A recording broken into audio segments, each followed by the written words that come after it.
Hello. Welcome to the Pirate History Podcast. My name is Matt. Thank you for listening. Before we get started today, I thought I might take a moment to chat with all of you. As some of you may have noticed, we've got ads now. I've been getting approached for some time now by a variety of different companies and organizations to start monetizing the show through advertising, and usually I just ignore it. Recently, though, at the end of 2021, I was approached by a new podcast network, the Airwave Podcast Network. They're new, and I took a look at some of the shows they've got on their roster, and while I can't speak for the shows I haven't listened to, their history lineup, many of which I have, are all pretty great. The show that really convinced me to join up was Ben Franklin's World, a show that I enjoy and respect. Beyond that, they're building something of a subgroup of what you might call scoundrels and scallywags, mobsters and Old West outlaws and pirates. I felt like I fit in pretty well there. They're a good group of people, and as far as creative control is concerned, nothing changes. I get to talk about whatever I want to talk about, so that works out for me, and a little extra money in my pocket never hurts. If you're one of our patrons on Patreon, well, nothing's going to change at all. You should have access to your own personal RSS feed that will remain ad-free. By the by, I hope everyone had a fantastic holiday season. And now, with all of that out of the way, we're going to be jumping in to a pirate who rivals Thomas Tew and Henry Every, perhaps even surpasses them in his fame and in his infamy. Captain William Kidd. This is episode 240. No Prey or Pay. Last time, the pirate king, Henry Every, had just disappeared from the world forever. But we need to remember that while we all know that Henry Every will never be seen again, no one in the world at the time knew that. Aside from a very select group of a few people, no one even knew that the Fancy had arrived at Nassau. For the vast majority of the world, Henry Every and his pirates were still at large, and everyone assumed that he would eventually get caught.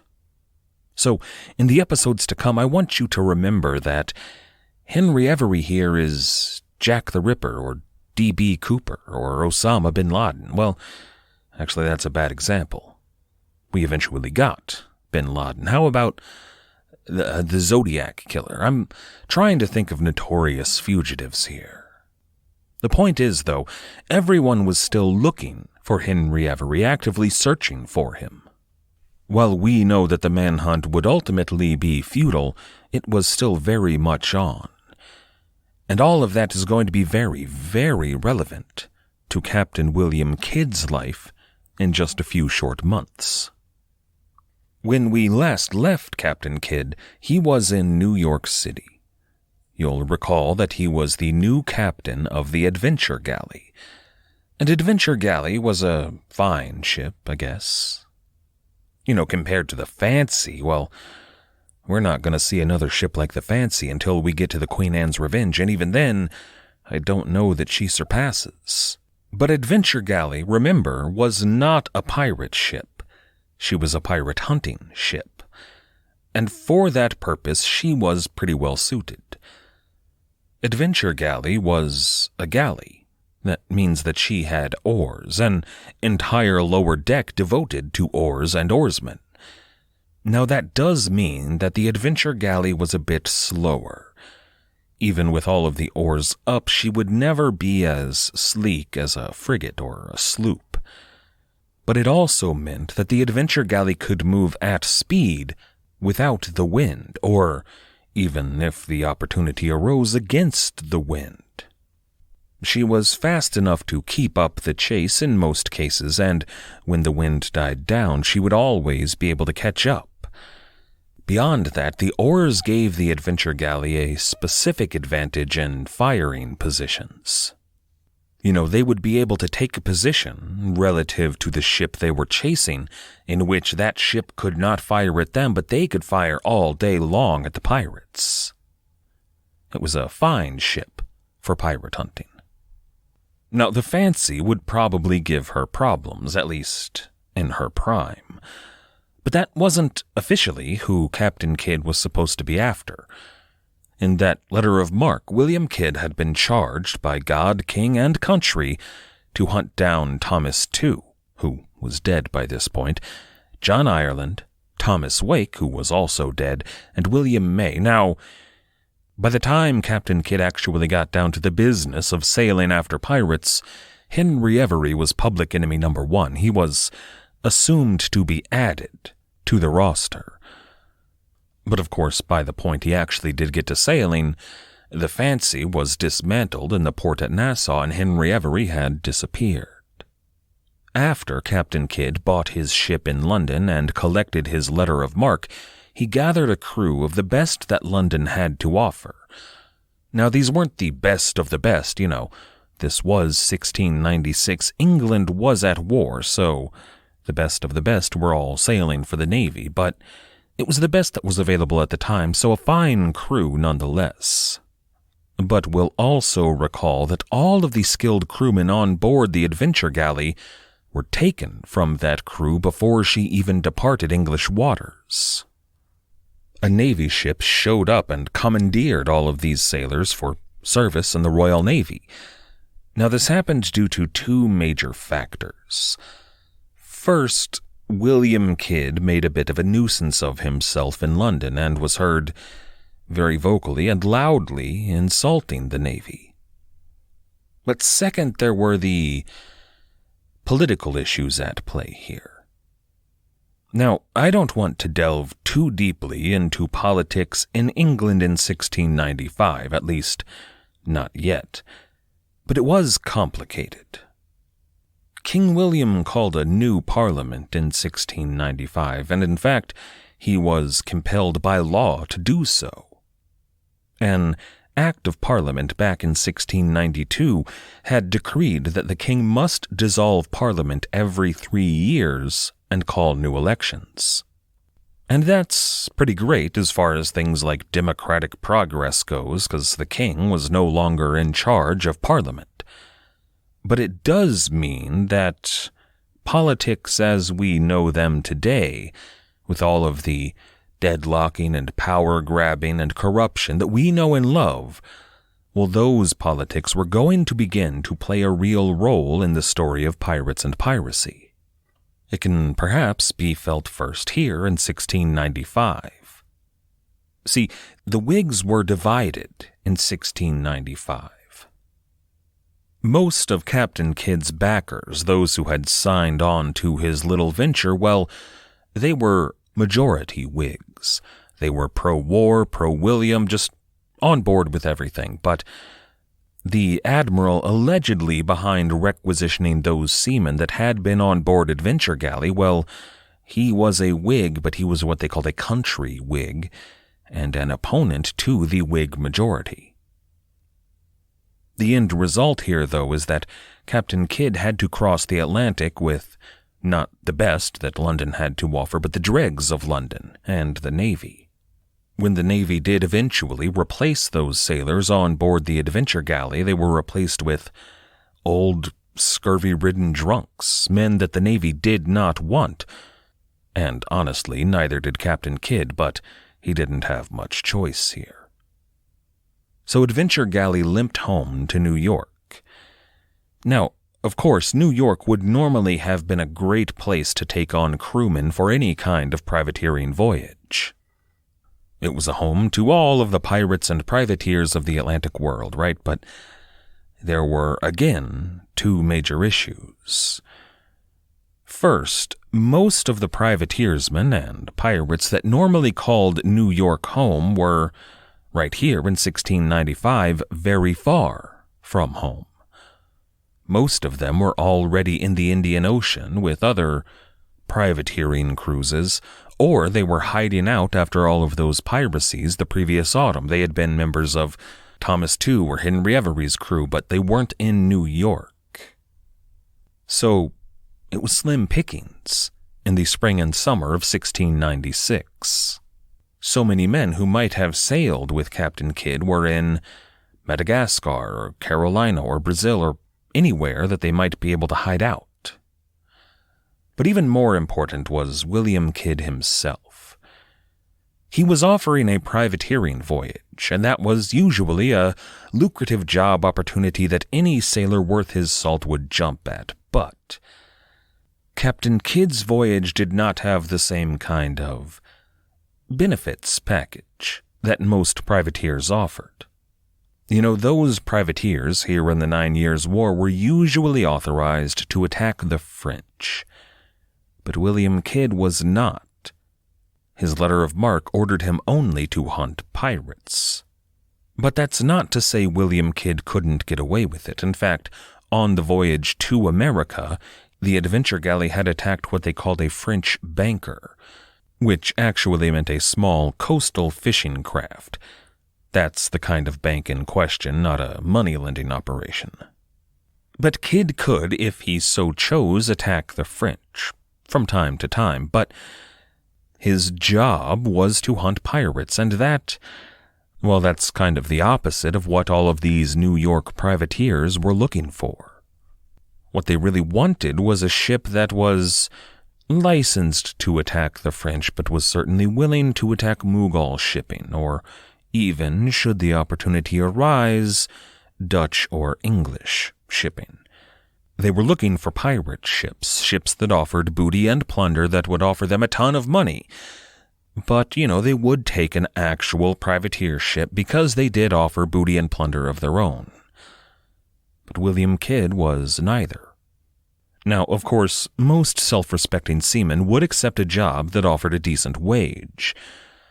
But William Kidd was not only not offering booty and plunder, he wasn't offering a wage at all. This privateering job had the usual terms, no prey, no pay, but without the usually assumed premise that they would definitely find some prey, one way or another. If all the prey were pirates, well, that was not an excellent business opportunity. So many a New York sailor began to describe Adventure Galley and Captain Kidd as a voyage offering no prey or pay. After a month or two, virtually no one had bit at Kidd's offer. But in August 1696, suddenly he began to attract sailors, and exactly how he did so is still a matter of some debate. There's a cache of documents uncovered in New York City in the early 20th century, and they suggest that William Kidd was honest, or at least mostly honest, in his desire to recruit a crew for non-piratical privateering and pirate hunting. They suggest that he never intended to go on the account, but William Kidd, in the summer of 1696, did begin recruiting pirates. According to some of Captain Kidd's defenders, or his apologists, including Captain Charles Johnson in A General History of the Pirates, William Kidd was duped. It's a story that was lifted almost whole cloth by Robert Louis Stevenson when he wrote Treasure Island. In Treasure Island, it was Squire Trelawney that recruited an eager, one-legged ship's cook named Long John Silver, and suddenly the ship Hispaniola had no trouble finding crewmen just dying to sign up. Exactly who William Kidd's version of Long John Silver was in this version of the story, well, that changes from telling to telling. Usually, though, it's a pirate named John Brown. John Brown was a long-time rover, and William Kidd knew he was a pirate. He knew it better than most. John Brown had been a sailor on board the Blessed William. Back in 1688 and 1689, when Captain Kidd commanded the Blessed William as a privateer captain, John Brown had been one of his crewmen. John Brown was aboard when Robert Culliford and William May led a mutiny against William Kidd, and by all accounts, John Brown was an eager participant. He would go on to sail on board the pirate ship Jacob under Edward Coates when, eventually, May, Culliford, and Coates sailed alongside Thomas Tew on their first Red Sea expedition in 1693. That's the same expedition on which Robert Culliford was arrested by Mughal authorities on the coast of India. When William May and Edward Coates did eventually return to New York with holds pretty full of plunder, Edward Coates gave the ship Jacob to Governor Benjamin Fletcher in return for a blanket pardon for himself and all of his men, including John Brown. Now, William Kidd knew all of this. Remember, he was a magistrate in New York and a friend of Governor Fletcher. He was probably there when Fletcher made the decision. Now, William May would go on to sail with Thomas Tew and Henry Every on their expedition, but instead of going with those pirates, John Brown elected to stay in New York. He was going to enjoy his sea chest. And it lasted him about 2 years. Richard Zacks writes in The Pirate Hunter, quote, "Brown had made the big score, but then gambled or humped it all away."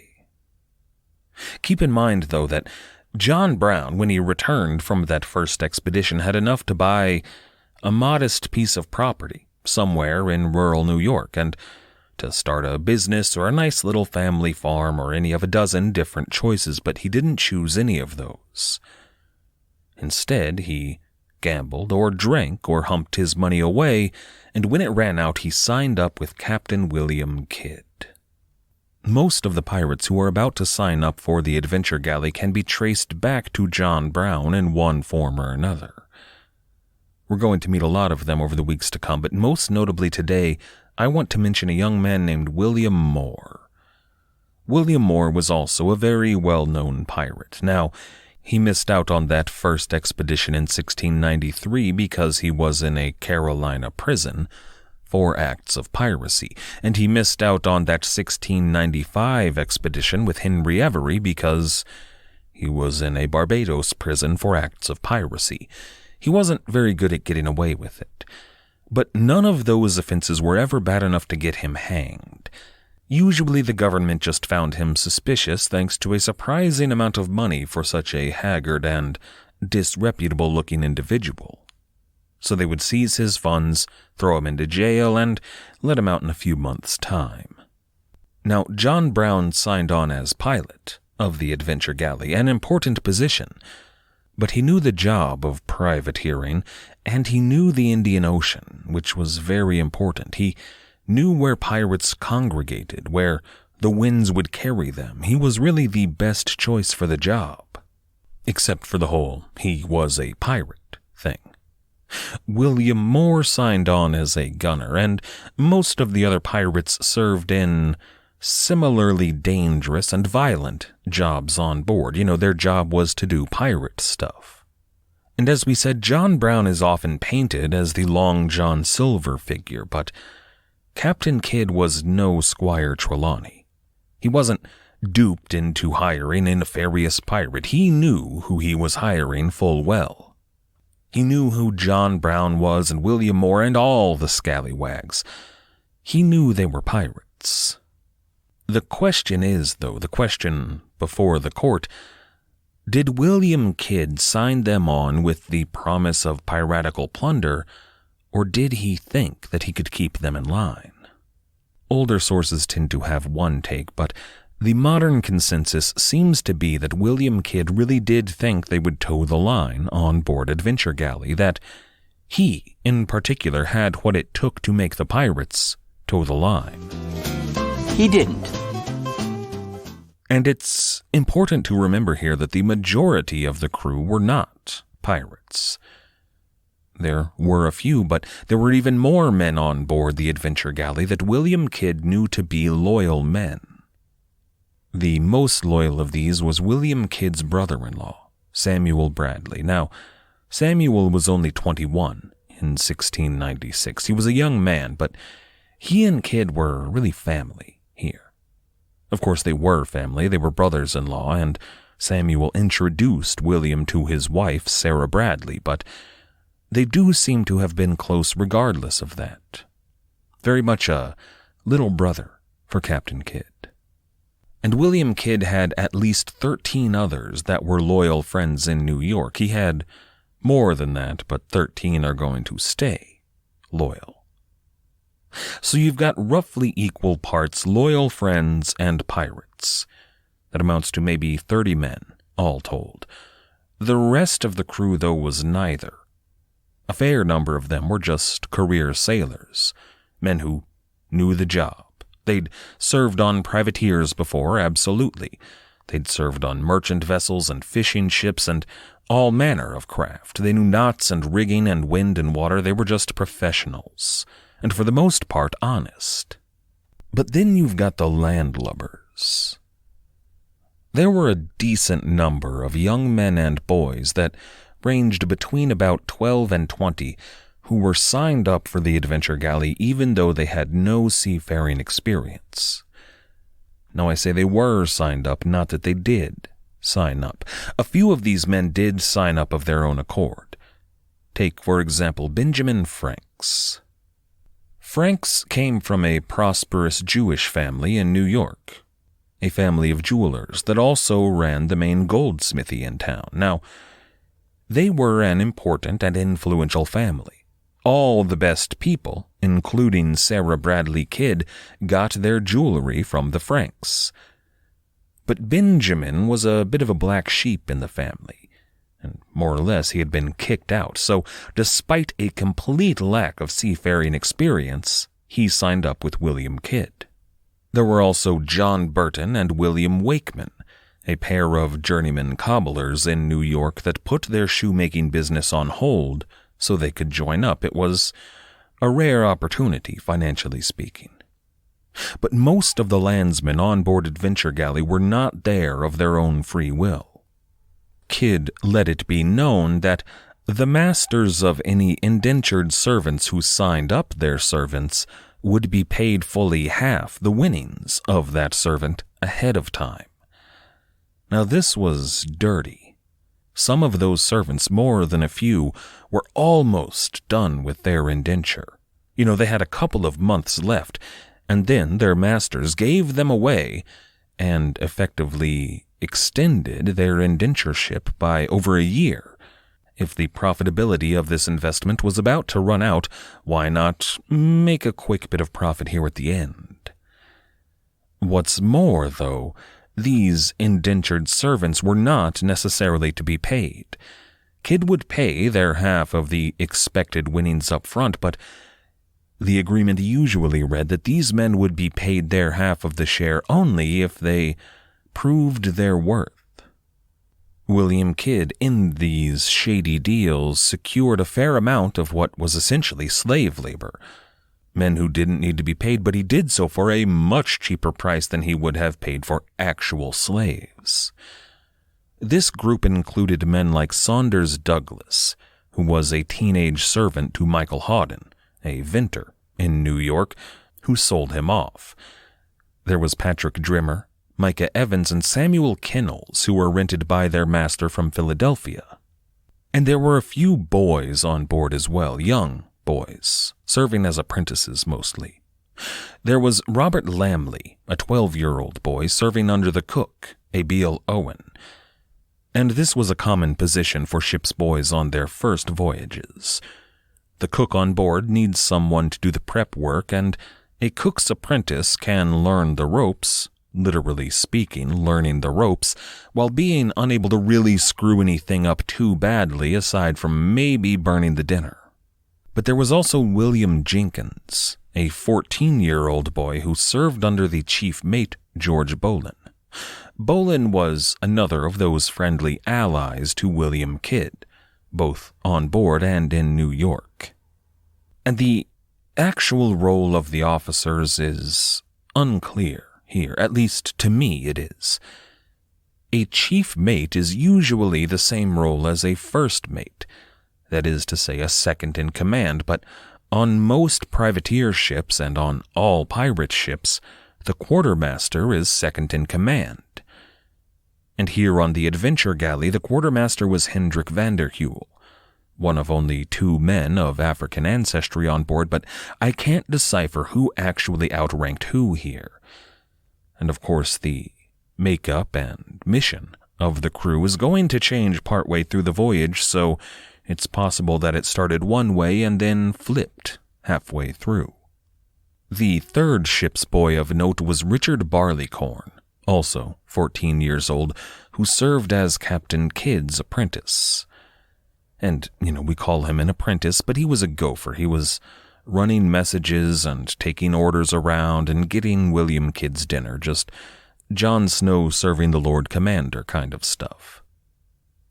Now, there have been a lot of names here, and we actually know the names of every sailor on board, but for most of those men, that's all we know. We have their admission on the ship's roll, and that's it. This is the only time that those names intersect the historic record, but we know about all of those indentured servants for a very good reason. Their masters kept records of this financial transaction. We know about those cobblers for the same reason, but most of the men on board were men of little means and no property to speak of.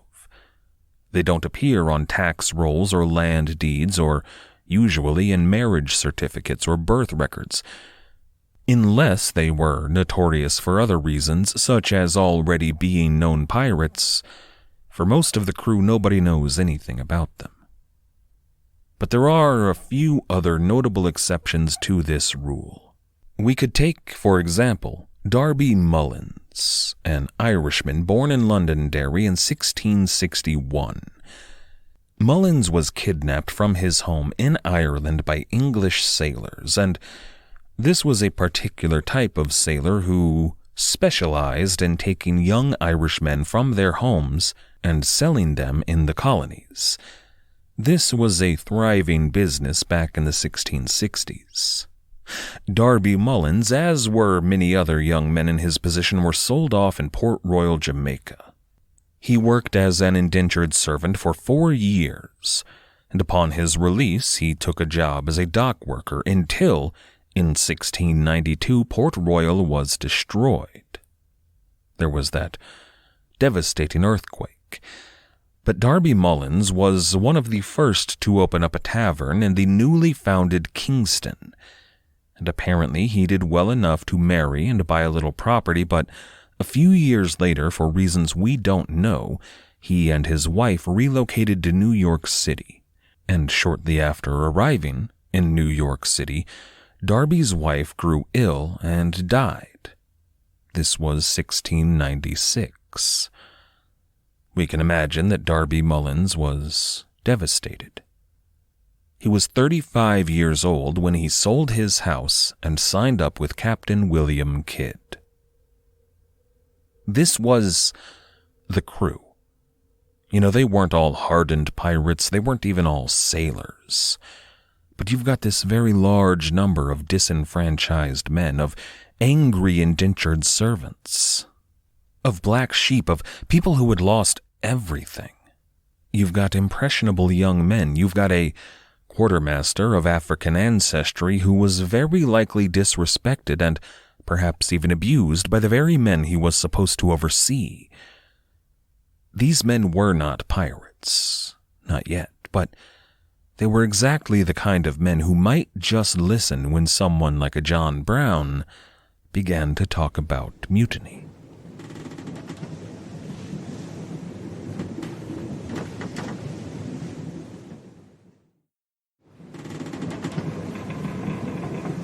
Last time we discussed the crew that signed up to sail under Captain William Kidd on board the Adventure Galley. Naturally, that crew is going to be important for the voyage to come, but before they set sail, I want to talk a bit about New York. Specifically about the political intrigues that may have been taking place there after William Kidd returned. New York in 1696 was a boom town. Boston was the imminent port city in America and would remain so for some years to come. At this point, New York still wasn't even number 2. That distinction goes to Philadelphia. New York had been 4 or 5, but under the stewardship of Governor Benjamin Fletcher, they moved up to number 3 in terms of pure cargo shipped out and profit brought in. That was thanks to some of the governor's more progressive policies, including piracy. This is episode 241. Half drunk, half sober, or half asleep. We should all be familiar with the industry that made New York a boom town in the 1690s and how it did so. But just in case you don't obsessively remember all of the minutiae of Red Sea's piracy, I'll throw out a brief overview here. The slave trade in the English Empire, soon to be the British Empire, it was conducted under a crown monopoly called the Royal Africa Company. All slave trading in English territory was done by this company. It was legally obligated to be conducted by this company. And it wasn't just the slave trade, but all of the African trades. Ebony, ivory, gold and diamonds, and all of the goods that England could extract from their African territories. These latter categories would become more important in the 18th and 19th centuries, but they were already active here at the end of the 17th century. Slavery, though, was the real game. Everything in the empire, everything in the entire colonial world revolved around slave labor. And anyone who thought that they could circumvent this monopoly on the slave trade was an enemy of the state, and usually they were hunted down and unceremoniously killed on the fringes of the empire. But a group of merchants and politicians in New York thought that they could circumvent the company anyway. They were led by an eminently successful merchant named Frederick Phillips. And Phillips was rich, like he owned Westchester rich. He was one of the men who helped build the Trinity Church and a bunch of other churches in the region. He has descendants that sat on the Continental Congress and the Supreme Court. He was a big deal. Frederick Phillips and a bunch of his friends, including perhaps even a New York heiress and wealthy widower named Sarah Bradley, all bought into a slaving enterprise, an independent slaving enterprise. A business deal that would provide slave labor for New York, Carolina, and Nassau. And they could do so at a much better price than the Royal Africa Company was offering. Benjamin Fletcher organized this enterprise, and he sent Adam Baldridge to St. Mary's off the coast of Madagascar. There, Adam Baldridge built a trading post for interlopers, smugglers, and pirates, dealing in all the goods of Africa, the Middle East, and India. They would rob the Mughal Empire, which we have talked about extensively, but also any unwary East India Company ships from the English, French, or Dutch versions of the East India Company they would sack and steal from. But the one element of this illicit triangle trade that we haven't really discussed yet is what they did with all of those goods. When you've got pirates robbing treasure fleets, you wind up with warehouses filled with illegally obtained casks of indigo and sacks of nutmeg, bales of saffron, bolts of silk, chests of gold, just all the riches of the East. And sure, the folks living in the city and the rest of the American colonies would buy up some, but it was a limited market, especially for such exotic goods.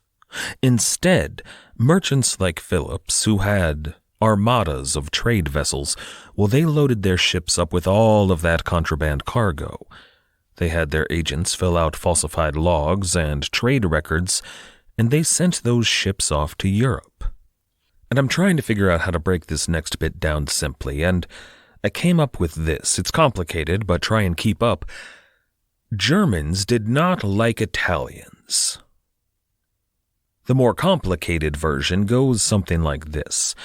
There were a bunch of German city-states and principalities and small dukedoms that were incorporated parts of the Holy Roman Empire. They didn't really want to be part of the empire, but the idea of a German state hadn't really taken shape yet. These Germans chafed under the yoke of imperial trade restrictions. Now, this is an old contention. It's something that could be traced back to the Reformation, or really even before. But there was definitely a religious divide in Germany. What would become known as Prussia, at the time just a dukedom that would go on to become Imperial Germany, well, they were mostly Protestant, as were a bunch of those other principalities and city-states. And this Protestant Germany was often at odds with the Catholic Habsburgs in Austria and in Italy. But Prussian gentry or merchants or anyone who happened to be in the market for pepper, they had to trade with Venetian merchant clans for pepper that, thanks to an intricate and frankly unfair tax structure within the empire, was way overpriced. Most Prussians and other German Protestants saw this, not entirely unjustly, as a religious tax that they were forced to pay due to their religion and the empire's unfair policies. They resented it. So when a small fleet of merchant vessels from some far-away English colonies in the Americas, when they showed up with trade goods that were being sold for way under current Prussian market value, they were snapped up almost immediately. The legality here was no concern for these Germans, spices and silks for really, really cheap that also allowed the Germans to poke the Catholics in the eyes. Well, thank you, yes please. All of these goods went so fast that it was immediately clear that the New York smuggling ring had a big market in the bag. There was something of a New York to Hamburg pipeline that really made New York that boom town we see in the 1690s. Because it wasn't just Prussia and a few German city-states, they were supplying the whole of Protestant Northern Europe. Denmark, Norway, Sweden, anywhere that was being charged a serious premium by the Mediterranean merchant class, well, they were happy to trade. And this wasn't, a secret. When sacks of cheap nutmeg show up in Oslo, people tend to notice. But all of this really makes me wonder. When William Kidd traveled to London and found himself eventually backed by the biggest Whig politicians the English government had to offer, how much did those MPs and ministers confide in William Kidd? How much was he able to pick up on his own? How much did he know? I doubt they would have let this colonial Scotsman in on their most intimate secrets, but they were putting a lot of eggs in his basket. One imagines they would have informed him of at least a little bit of what was coming. This international crime ring of interlopers and pirates and smugglers that were building their own triangle trade between Madagascar, New York, and Hamburg, they were not long for this world. Their governor, Benjamin Fletcher, had already been replaced by royal decree. He just didn't know it yet. I imagine that William Kidd, unless he was a very gullible fool, which maybe, but I imagine he was privy to some of it. Now, if I were an honorless cur and I discovered a piece of news as world-shaking as all this, I might just keep my lips shut about it. I might not tell my good friend and political patron, Governor Benjamin Fletcher. I might not make a peep at all of the parties that were thrown by Frederick Phillips and his friends, but I would, without question, mention it to my beautiful young wife. I would let her know that the winds of change were about to hit New York City. Because the business was really Sarah Bradley's business. Her husband was charming and persuasive and a ship's captain, but it was her money. Now, with his new political connections in London and his wife's capable hands at the helm, the Kidd family, if William Kidd kept his mouth shut, were well positioned to forge an empire in New York City at the turn of the 18th century. In the last weeks of August and into early September 1696, the Adventure Galley was being readied for a long voyage. Water barrels were being tested for leaks and filled with drinking water. There were workmen loading salted meats, mostly pork, and hardtack. They were bringing on rum and beer and tea and even raw flour and sugar. And there were vegetables. It was mostly root vegetables like potatoes and onions and carrots, but there would have been a few crates of apples and even some fresh, more perishable vegetables for the first few days. During this period, most of the men would have been living on board, and many of them received a small signing bonus. These bonuses were intended for the men to procure whatever necessaries they might require on the voyage. If they needed personal stores of food or medicine or clothes or any kind of supplies they would need. And some of those men did spend those bonuses on goods of this nature. See, these bonuses were usually fronted by one of the investors of the voyage, often a person who was invested in this particular part of the venture, because whoever fronted these bonuses to the crew would always let them know that he had a shop that was offering very good discounts for men of the adventure galley, which is all told a good scheme or, a good business practice. Give the men some money and then let them come in and spend that money on goods that you are selling. These merchants made money, but many of the men did not spend their bonuses on supplies. Instead, in the weeks leading up to Adventure Galley's departure, many of the men enjoyed visitors. In the Navy and on most large merchant ships, these visitations were officially accepted as visits from their wives. It was a concession made by those in positions of power, but they knew it wasn't really their wives. I doubt that the men in charge of Adventure Galley, though, even cared enough to pretend. These were prostitutes. One man might enjoy a visit from his wife one night, and then another man might enjoy a visit from the same wife the next night. And there are actually some accounts of men complaining about how difficult it could be to get around in the cabin in the nights just before departure. There would be women's legs hanging out of the hammocks on either side, and you'd have to navigate a way through to get to your own hammock, probably with a visitor of your own. One eyewitness account from a different ship, but from this same era, would write, quote, "You would have wondered to see here a man and a woman creep into a hammock, the woman's legs to the hams hanging over the sides. Another couple on a chest, others kissing and clipping, half drunk, half sober, or half asleep." End quote. It was a hazardous environment. But soon enough, most of the men's purses were empty, and Adventure Galley was just about ready to sail.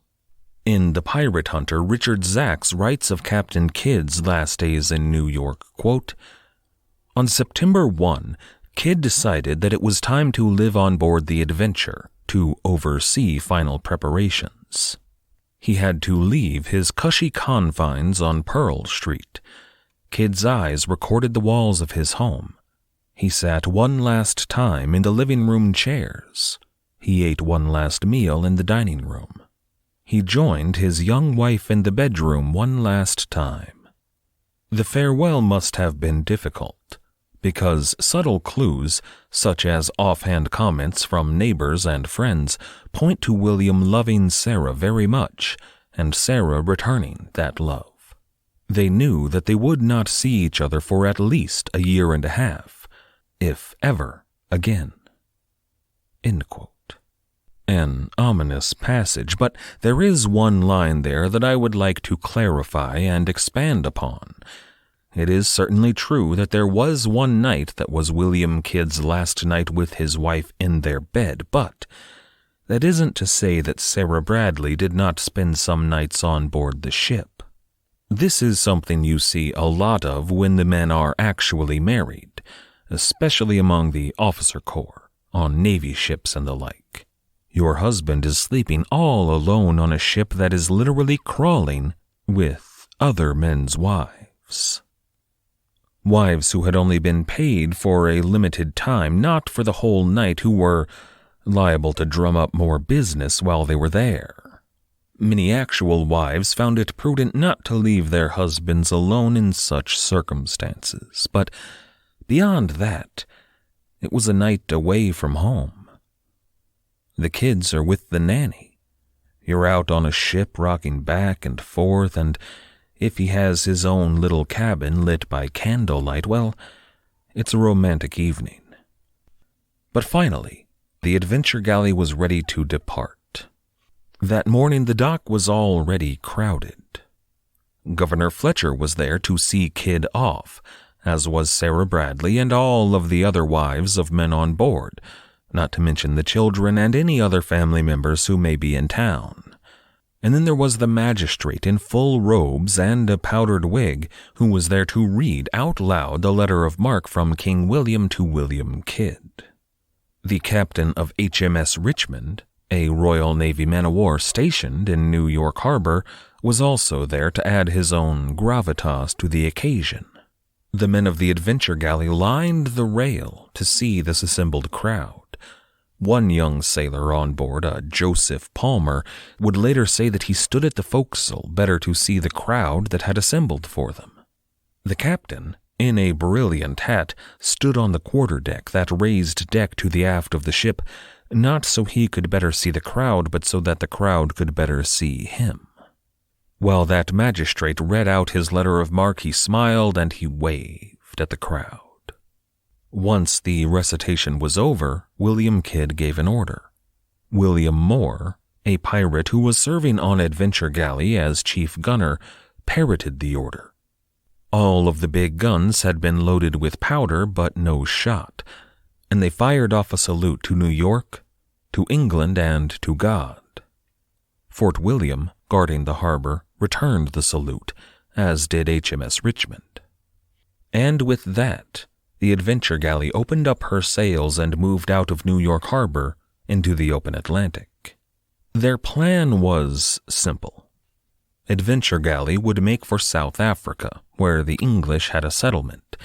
There they could restock and resupply at a port that was sure to welcome them in freely. See, that letter of marque had very specific instructions on how Englishmen were to treat Captain William Kidd and the Adventure Galley. They were supposed to aid him in any way possible or necessary. That was the king's decree. From South Africa, the Adventure Galley would round the Cape and make for Madagascar, at which point they would be in the hands of John Brown, the pilot and a longtime pirate. Brown knew all of the haunts and bays and anchorages that were favored by pirates in the region. But you don't head straight from New York to South Africa. When you're at the mercy of the winds, that's just impossible. The first stop was back in Europe, or just off the coast of Europe, at the Madeira Islands. That's an archipelago that belonged to Portugal at the time, and today it is part of the Portuguese Republic, but they call it an autonomous region. This chain of islands was among the first lands discovered in the Age of Discovery. It was home to some of the first sugar plantations that any Europeans built in the world, which also gives it the unhappy distinction of being the first European colony to implement slave labor. By which naturally I mean a European colony in the Age of Discovery utilizing African slave labor. Obviously, there were Roman colonies with slave labor, and it goes back farther than that, but you get what I'm saying. By 1696, though, the Madeira were no longer known for their sugar. Most Portuguese sugar production had been moved to Brazil. Instead, they were known for their very fine wine. It's the kind of wine that deserves a distinction. You know, you'll hear Francis Drake or William Dampier say, "Oh, we got a cask of rum and a case of wine and even a few bottles of Madeira." I've had it once, I think, and if I recall, it was pretty good. But that wine was the reason most ships stopped at the Madeira. That's why Adventure Galley was there. They had their ale and they had their rum, but they wanted some wine. This archipelago, though, is a good geographical point to stop today. They're about to move on to Africa, so it seems like a good point to put a period.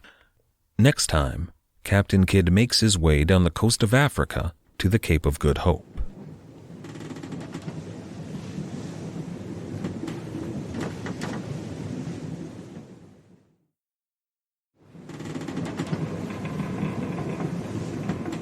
We left Adventure Galley and Captain William Kidd at the Madeira Islands. busy filling up on wine for the voyage. Which might sound like a luxury, but wine was pretty necessary for long trips at sea. It was used to make water safe to drink. When your water has been sitting in barrels for weeks on weeks, it's liable to make you sick.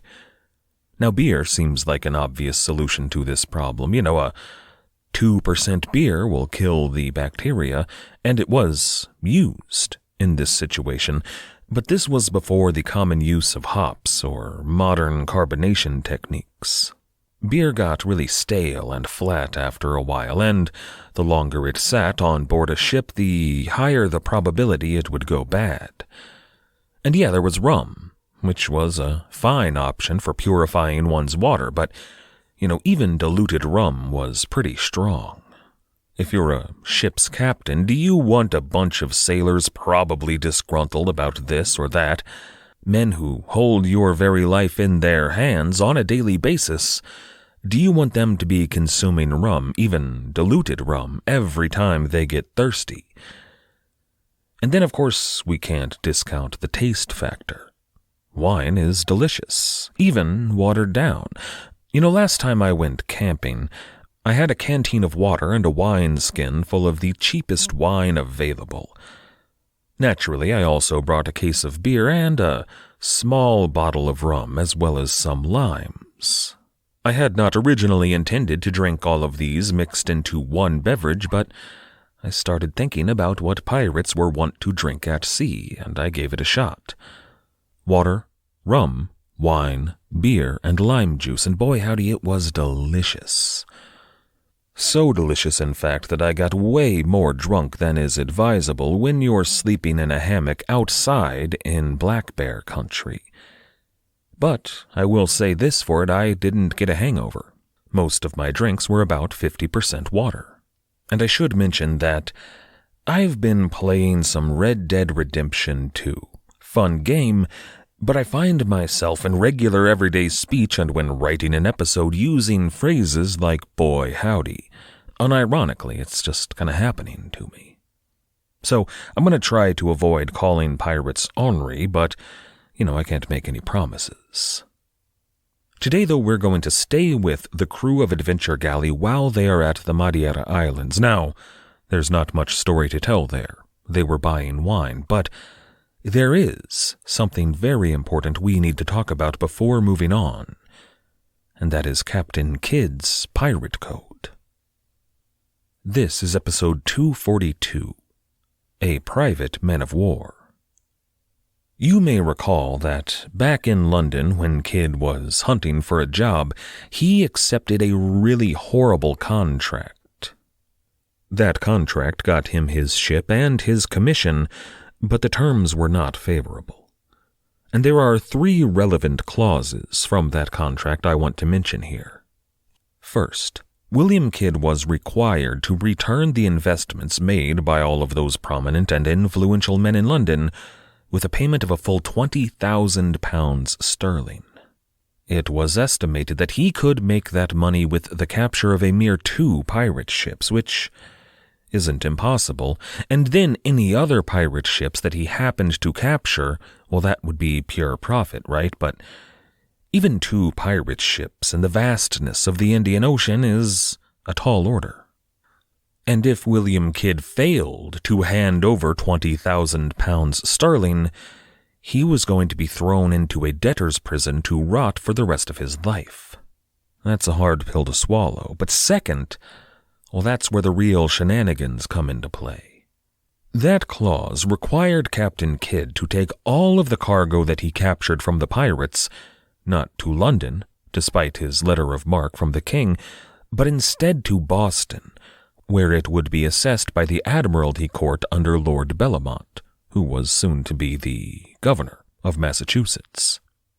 And you know how I've been wondering about how much Kidd did or did not know about the plans concerning New York? Well, this tidbit muddies those waters even further. Captain Kidd knew that Lord Bellamont was taking over the governorship of Massachusetts. Everybody did.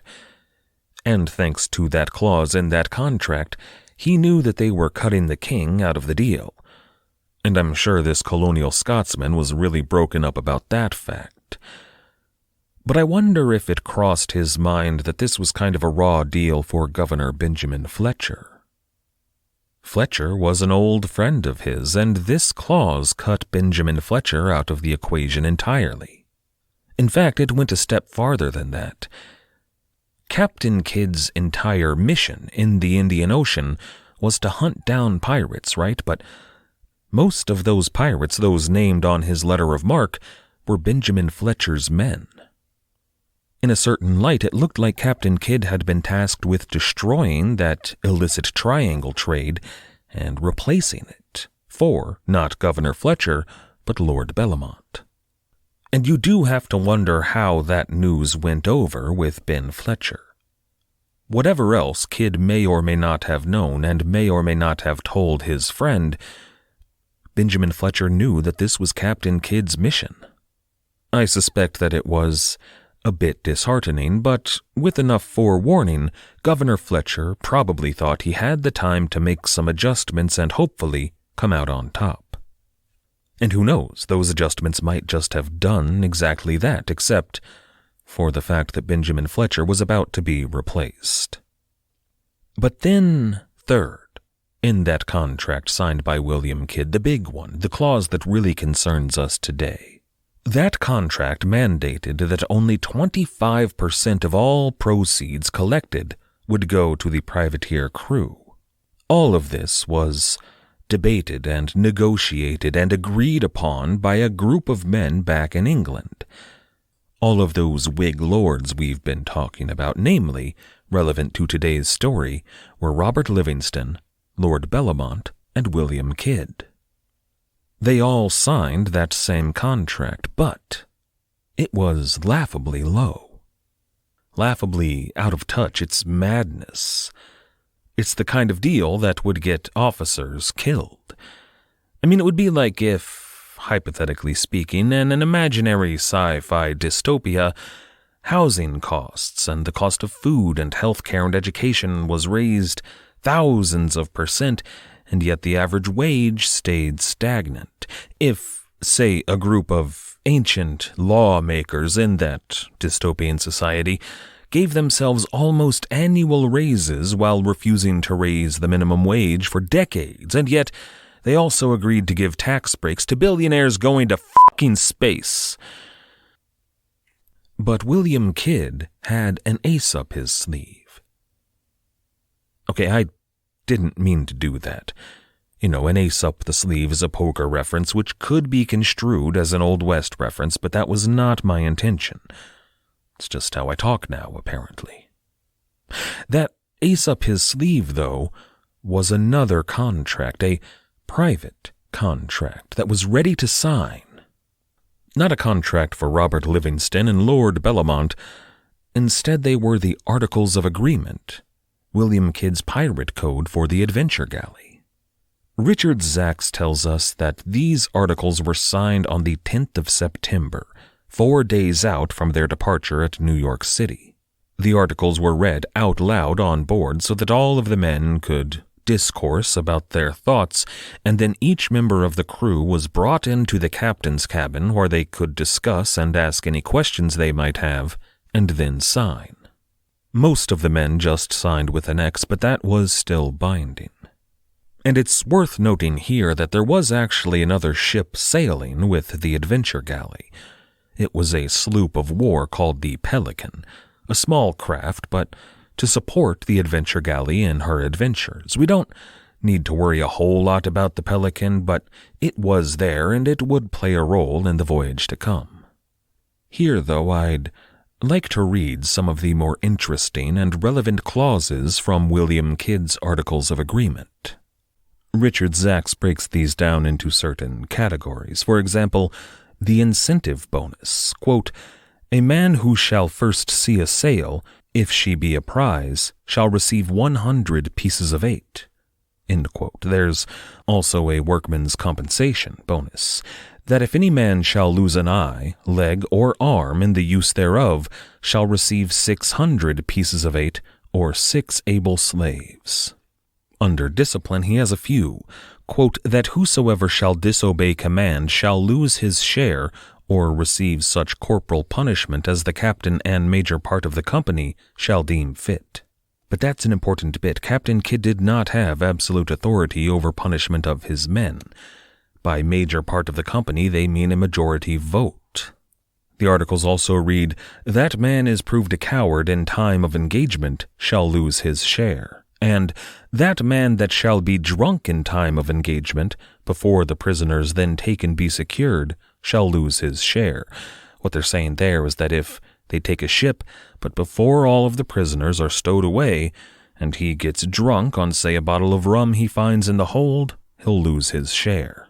And this next bit is particularly pertinent given that hindsight is 2020. It reads, quote, that man that shall breed a mutiny riot on board the ship or prize taken shall lose his shares and receive such corporal punishment as the captain and the major part of the company shall deem fit. So mutiny riot was very much frowned upon. But then comes the very, very important bit. It reads, quote, that what money or treasure shall be taken by the said ship and company shall be put on board the man of war, the adventure galley, and there be shared immediately, and all wares and merchandises, when legally condemned, to be legally divided amongst the ship's company according to articles. Now, the articles in question break down the shares differently. Instead of the crew receiving a mere 25% of the take, they would receive a full 60% of the take. Captain Kidd reserved 40% for himself and for the investors, which, on a privateering voyage, is not out of the question. All of that is a much, much better deal than what had been offered to these privateers previously. It was a deal that the crew could accept, that they could sail under. But it was also a stark betrayal of the men with whom William Kidd had signed that original contract. And here, I get a bit confused. Richard Zacks is really the authority on a bunch of this stuff. He did so much research and really dug into the primary source documents about Captain Kidd, found information that had never been uncovered before. His version of Captain Kidd's story is much more fleshed out than any over the past 300 years, but that also means that that story is still more or less exclusive to his book. It was groundbreaking. But I will say, although he lists his sources in the book, which is, great, I'm glad he did not cite his sources within the text. So when he makes a claim, you can't verify it. I don't think that this was nefarious. I think that it was to aid readability in a narrative history, but frustrating for me. The item that confuses me in all this, though, is, about a week after William Kidd departed America, so 3 or 4 days after signing the Articles of Agreement, Robert Livingston, one of those men who had signed the contract and Kidd's business partner in New York, he wrote a letter to the Secretary of State of England, the Duke of Shrewsbury. Shrewsbury, along with Bellamont, was one of William Kidd's investors, one of the powerful Whig lords that bought into the voyage. That letter is going to change everything. We're not going to read it in full, but we are going to read several passages. It begins, quote, I am just now informed that Captain Kidd was constrained to make new conditions with his men, and to allow them the usual shares of privateers, and hath only reserved 40 shares for the ship. But this wants confirmation, the captain not having acquainted me therewith. End quote. Now that's true. That was what was in the new Articles of Agreement signed by Captain Kidd and everybody on his crew. But I do have one burning question, and that is, how the hell did Robert Livingston find out about it? According to the Pirate Hunter, Captain Kidd signed those articles at sea, and Robert Livingston wasn't at sea. He was still in New York, and just a couple of days later he found out about it. Richard Zacks does not clarify this point. I think probably because he doesn't have any more information than we do. I have a few possibilities in mind here, and one that I'm pretty sure is actually what happened, but we'll get to that in a bit. First, I want to talk about the two more exciting versions of this story. First, it's possible that there was somebody on board the adventure galley who read those new Articles of Agreement and realized there was a bear in the bushes. Okay, that one I did kinda do on purpose. I needed a colorful metaphor, and well, it all turned into Old West stuff. But you can imagine someone who was loyal to Robert Livingston on board, someone who, when he saw these new conditions, decided to inform Livingston of the betrayal. Or, barring that, if not a loyal ally, maybe just somebody who saw the profitability of telling Livingston what had happened. But for that to be the case, whoever this was that decided to tell Livingston what had just happened at sea would have to have jumped ship. They would have had to steal one of the ship's boats, probably a pinnace, and sail that back to New York. Which, as far as the timeline goes, kind of makes sense. They were 4 days out, so 4 days back, right? And it makes a fun story, but that one is a bit of a stretch. I'm pretty sure that did not happen. The other possibility was that there was a spy in William Kidd's crew from the very beginning. Someone who had been planted by Livingston to keep him informed of anything that was untoward. Remember back in New York when William Kidd was having so much trouble finding a crew?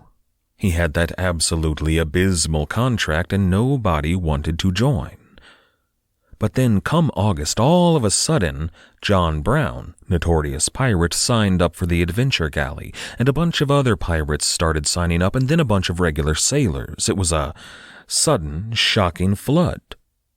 Something had to happen to change this state of affairs, and it looks quite probable that that something was a rumor that there was going to be a new, better contract, a secret contract. And if Robert Livingston did indeed have a spy in the ranks, that spy would have told him all about these rumors. Now that one is more probable, but still not what I actually think happened. We'll get to that shortly. First, I want to continue on with that letter Robert Livingston wrote. It reads, quote, "I hear he plans to make New York his port and be here in 18 months' time." And one quick note about that.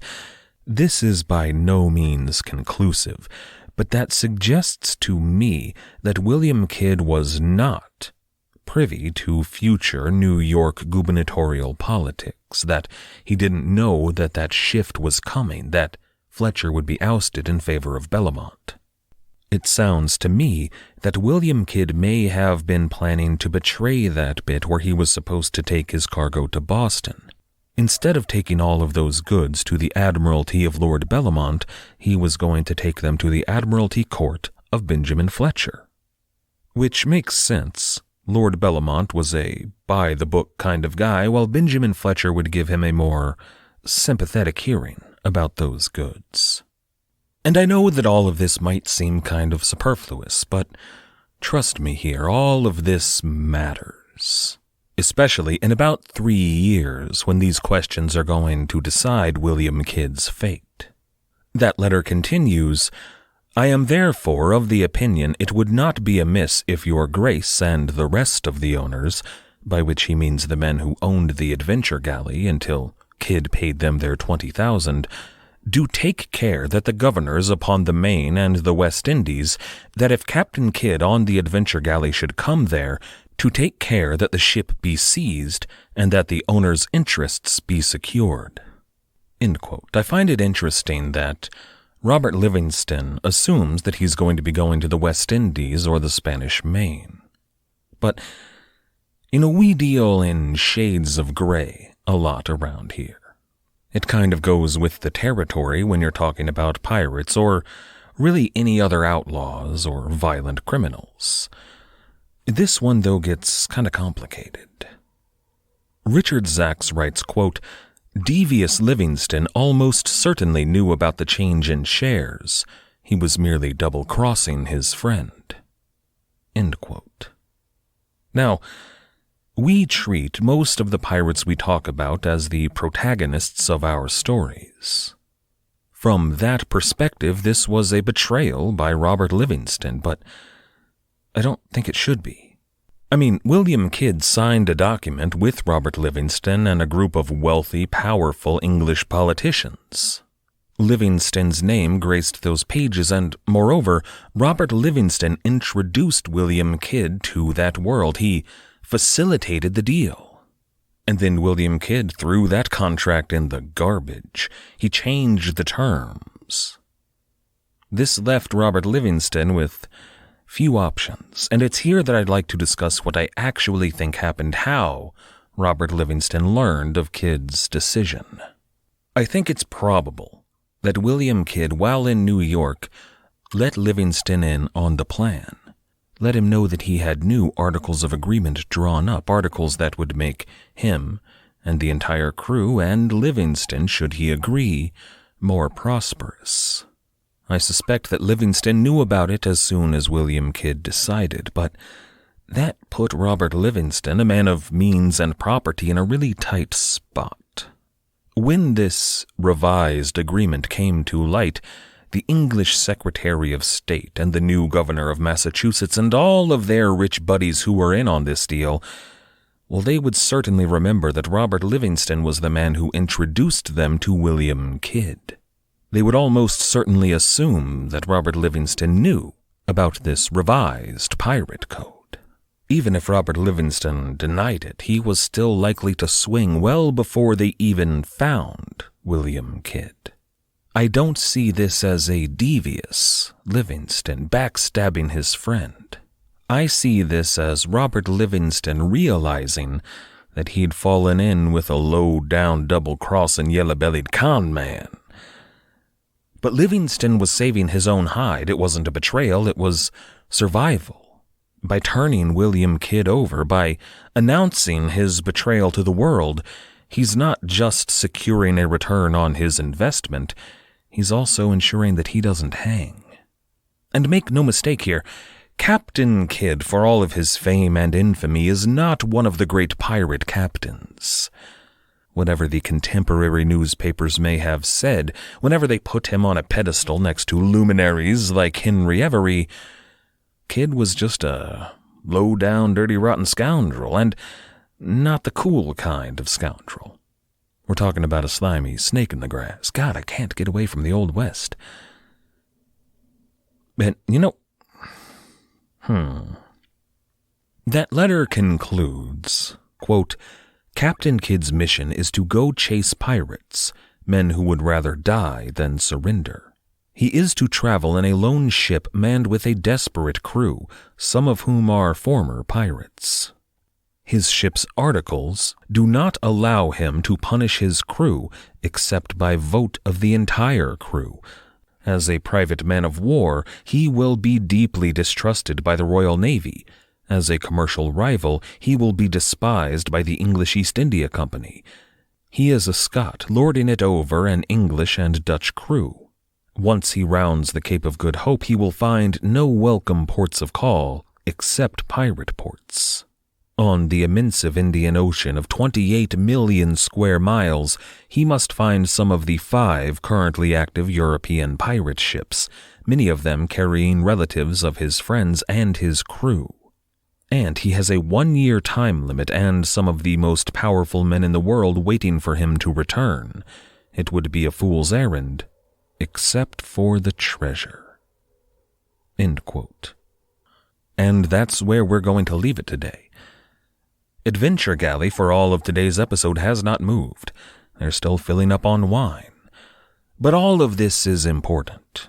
To the story of Captain Kidd, absolutely. To the history of piracy, certainly. But as we will see, these events are going to play a large role in world history. We'll get there eventually. Next time, Captain Kidd heads south.